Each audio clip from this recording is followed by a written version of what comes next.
प्रधानमंत्री नरेंद्र मोदी ने नई दिल्ली में भारतीय सहकारी महासम्मेलन का किया उद्घाटन।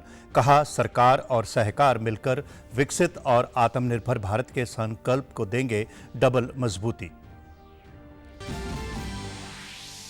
देश के अब तक के सबसे बड़े अप्रत्यक्ष कर सुधार जीएसटी को लागू किए 6 साल हुए पूरे। उप मुख्यमंत्री दुष्यंत चौटाला ने गुरुग्राम में जीएसटी डे 2023 कार्यक्रम में की शिरकत। भारत के star Olympic champion Neeraj Chopra ने रचा एक और कीर्तिमान। डायमंड लीग श्रृंखला के लुसाने चरण में पुरुषों की भाला फेंक प्रतियोगिता में 87.66 मीटर थ्रो के साथ जीता खिताब। और जींद के बेलरखा गांव के शहीद शोभित धत्रवाल को राजकीय सम्मान के साथ दी गई अंतिम विदाई। मुख्यमंत्री और उप मुख्यमंत्री ने श्रद्धांजलि अर्पित की। नमस्कार, मैं भूपेंद्र सिंह मलिक। अब समाचार विस्तार से। प्रधानमंत्री नरेंद्र मोदी ने नई दिल्ली में 17वें भारतीय सहकारी महासम्मेलन का उद्घाटन किया। इसका आयोजन भारतीय सहकारी संघ की ओर से किया गया है। इस कार्यक्रम की अध्यक्षता केंद्रीय गृह और सहकारिता मंत्री अमित शाह ने की। इस सम्मेलन का उद्देश्य सहकारी आंदोलन में विभिन्न रुझानों पर चर्चा करना, अपनाई जा रही सर्वोत्तम प्रथाओं को सामने लाना, चुनौतियों पर चर्चा करना और भारत के सहकारी आंदोलन के विकास के लिए भविष्य की नीति तय करनी है। इस अवसर पर पीएम मोदी ने NCUI हॉट पोर्टल भी लॉन्च किया। इस अवसर पर प्रधानमंत्री ने कहा कि सहकारिता को बड़ी ताकत देने के लिए सरकार ने अलग से सहकारिता मंत्रालय बनाया और बजट का प्रावधान किया। इतना ही नहीं, बीते 4 वर्षों में प्रधानमंत्री किसान सम्मान निधि योजना के तहत 2.5 लाख करोड़ रुपए सीधे किसानों के बैंक खातों में भेजे गए हैं। अमृतकाल में देश के गांव किसानों के सामर्थ्य को बढ़ने के लिए सहकारिता विभाग की बहुत बड़ी भूमिका होने वाली है। सरकार और सहकार मिलकर विकसित भारत और आत्मनिर्भर भारत के संकल्प को डबल मजबूती देंगे। किसानों के बैंक खातों में भेजे गए, ये कितनी बड़ी रकम है, इसका अंदाजा आप एक और आंकड़े से अगर मैं तुलना करूंगा तो आप आसानी से लगा सकेंगे। 2014 से पहले के 5 वर्षों के कुल कृषि बजट ही मिला दें, 5 साल का एग्रीकल्चर बजट, तो वो 90,000 करोड़ रुपए से कम था।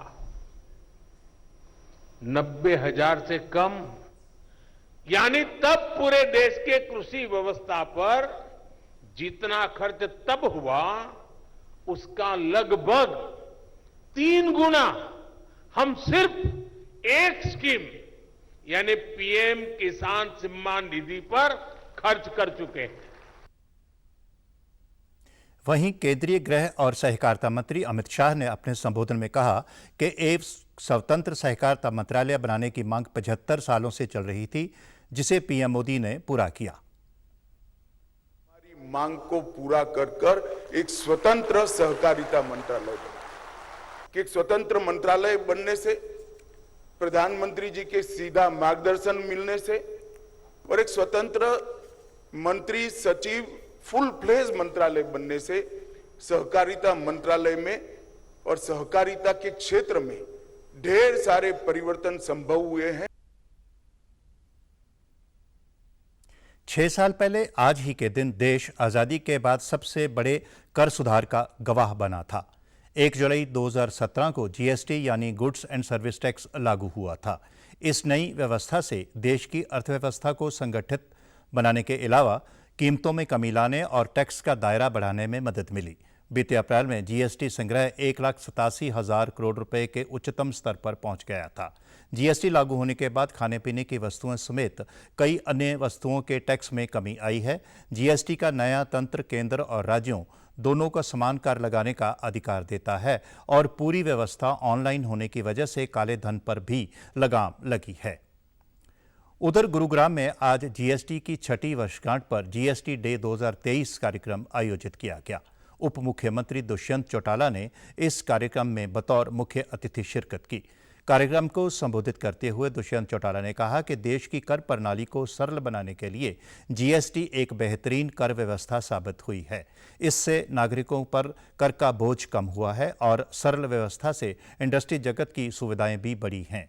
उन्होंने कहा कि हरियाणा कर ढांचे में देश में 6% की भागीदारी कर रहा है। उन्होंने कहा कि केंद्र व प्रदेश सरकार की कल्याणकारी नीतियों के चलते प्रदेश में आज उद्योगों व निवेशकों के अनुकूल माहौल है।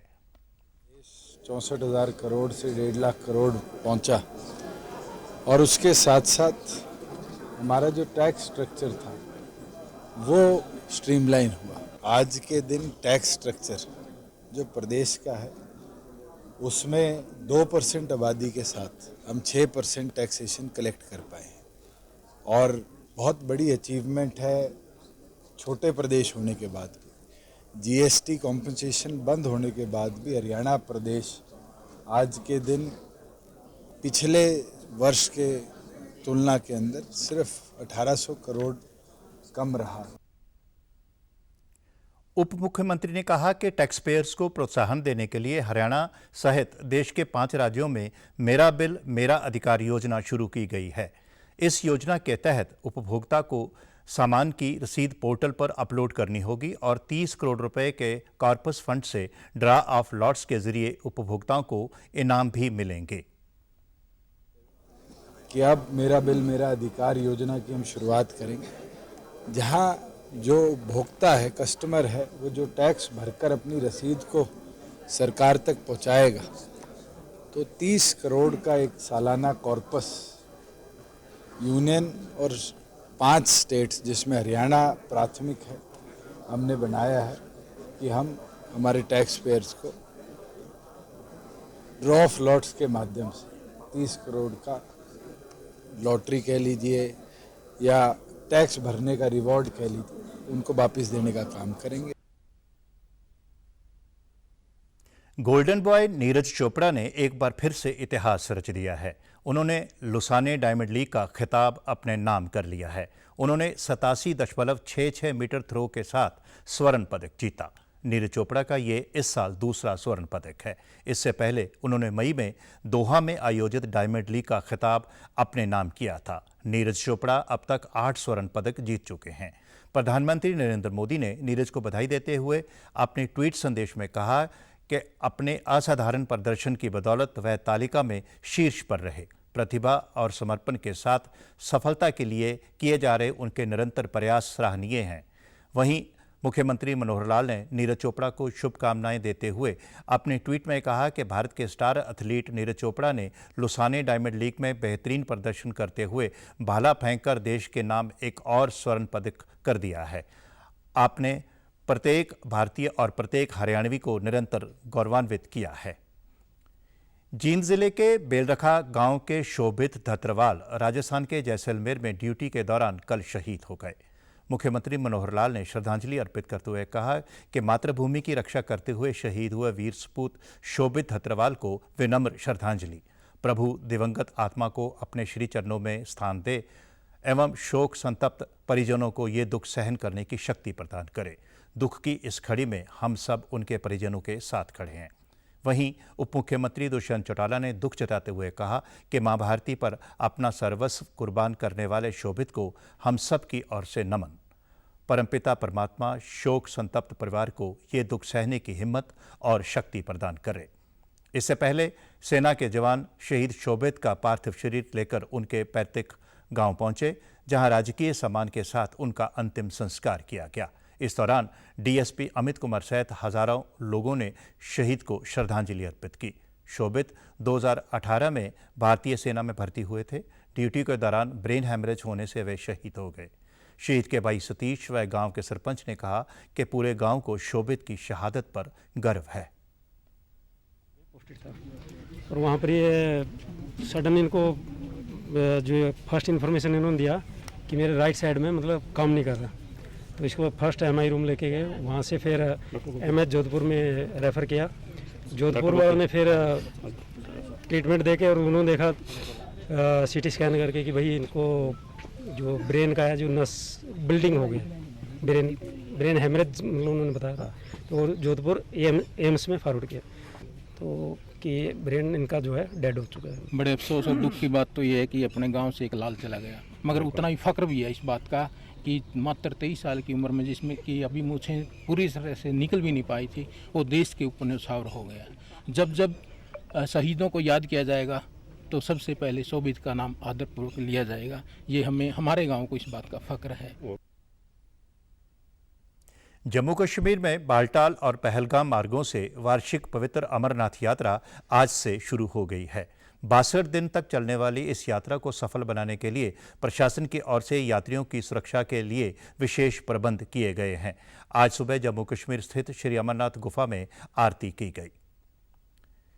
देश के कुछ भागों में टमाटर की कीमतों में अचानक से बढ़ोतरी हुई है। उपभोक्ता मामलों के सचिव रोहित कुमार सिंह ने कहा है कि हर वर्ष इस समय में टमाटर के दामों में थोड़ी वृद्धि होती है, लेकिन ये जल्द ही नियंत्रण में आ जाएगी। टमाटर की कीमतों में एक सीजनैलिटी होती है, बिकॉज जो उसका प्रोडक्शन का समय है वो पूरे भारत के हर क्षेत्र में अलग अलग होता है। सो हर वर्ष इस समय प्राइसेस थोड़ी ज़्यादा होती हैं। पर जैसे अगर दिल्ली की बात करें तो शिमला की जो हिल्स हैं, हिमाचल प्रदेश की, वहाँ से सिरमौर और सोलन डिस्ट्रिक्ट से सप्लाईज यहाँ पे शीघ्र आ जाएंगी, तो प्राइसेस विल कूल डाउन। भारतीय रेल के रिटायर्ड कर्मचारी रोहतक निवासी बालकृष्ण मल्होत्रा के पास पोस्ट कार्ड, डाक टिकट और सिक्कों का अनूठा संग्रह है। उनके पास मुगलकालीन और अंग्रेजी शासन की कई विशेष वस्तुएं मौजूद हैं। वह 125 वर्ष पुराने पोस्ट कार्ड, सिक्के व अन्य चीजें संग्रह कर चुके हैं। दरअसल भारत में पोस्ट कार्ड की आधिकारिक शुरुआत 1 जुलाई 1879 से हुई थी। देश का पहला पोस्ट कार्ड हल्के भूरे रंग में छपा था। बालकृष्ण के पास भी ईस्ट इंडिया कंपनी के 4 पोस्ट कार्ड हैं। 19वीं शताब्दी से लेकर 21वीं शताब्दी के भारतीय पोस्ट कार्ड संग्रहित करने वाले बालकृष्ण ने बताया कि उन्हें पुरानी चीज़ों को संग्रहित करने का शौक अपने पिता से विरासत में मिला है। बालकृष्ण के पिता ने पुराने सिक्कों को जमा करने का काम शुरू किया था। इसके बाद वर्ष 1964 से वे भी पुरानी चीज़ों और पोस्ट कार्ड को संग्रहित करने में जुट गए। उन्होंने अंग्रेजी शासनकाल में भारत में चलने वाले पोस्ट कार्ड को देश की अलग अलग जगहों से खरीदा है। उन सब का विवरण मैंने पूरी डिटेल से लिखा हुआ है, और ताकि आने वाले बच्चों को उसका पूरा जानकारी मिल सके। और इसी प्रकार डाक टिकट के लिए 26 जनवरी 1950 को जो 3 टिकटें निकाली थी, और 15 अगस्त 1947 को जो 3 डाक टिकट निकाली थी, वो मैंने स्पेशल दिल्ली से मंगवाई थी अपनी कलेक्शन के लिए, ताकि वो मेरी कलेक्शन पूरी हो। इसके अलावा ये बहुत सारी डाक टिकटें चलती रहती हैं। जैसे अभी संसद भवन पर नया बना है, उस पर डाक टिकट चलाई है, तो ये टिकटें कुछ देर बाद आ जाती हैं, लेकिन मैं कोशिश करता हूँ कि कलेक्शन करने की। फिर भी कुछ ना कुछ रह जाती हैं जो नहीं मिल पाती, और लेकिन समय की गति के अनुसार मैं कलेक्शन को पूरा करने की पूरी कोशिश करता हूँ, और उसकी पूरी डिटेल लिखता हूँ, ताकि आने वाले बच्चों को उनकी समझ रहे और उनका ज्ञान बढ़ता रहे। मुझे अपने देश से बहुत प्रेम है। अपने देश की विरासत को संभाल के रखना मैं अपना धर्म समझता हूँ और अपनी ड्यूटी समझता हूँ। इसलिए मैं लगन से दिन रात इसी काम में लगा रहता हूँ, ताकि ये कलेक्शन अच्छी हो और निरंतर चलती रहे और लोगों को अधिक से अधिक इसका लाभ मिल सके। मुख्य सचिव संजीव कौशल ने कल चंडीगढ़ में पेयजल और स्वच्छता योजनाओं में महिलाओं को शामिल करने पर कहा कि प्रदेश सरकार राज्य में कार्यरत महिला स्वयं सहायता समूहों को सशक्त बनाने के उद्देश्य से एक नीति तैयार कर रही है। राज्य में जल जीवन मिशन और स्वच्छ भारत मिशन की प्रगति की समीक्षा के लिए एक बैठक बुलाई गई थी। बैठक में स्वच्छता विभाग में सचिव ने प्रदेश सरकार की सराहना करते हुए कहा कि हरियाणा सरकार ने इस लक्ष्य को 2024 से पहले ही प्राप्त कर लिया है। उन्होंने जल जीवन मिशन योजनाओं में महिलाओं की भागीदारी को प्रोत्साहित करने के महत्व पर जोर दिया। जन स्वास्थ्य एवं अभियांत्रिकी विभाग के ACS AK सिंह ने सचिव को आश्वासन दिया कि राज्य सरकार हर घर में स्वच्छ पेयजल सुनिश्चित कर रही है। इसके अलावा जल घरों को बिजली के बिलों का भुगतान भी राज्य सरकार वहन करेगी। मुख्य सचिव ने राज्य के गांवों में प्रभावी ठोस अपशिष्ट प्रबंधन, तरल अपशिष्ट प्रबंधन और प्लास्टिक कचरे का उचित निपटान सुनिश्चित करने और ODF प्लस स्थिति प्राप्त करने के लिए राज्य की प्रतिबद्धता दोहराई। अब खबरें फटाफट।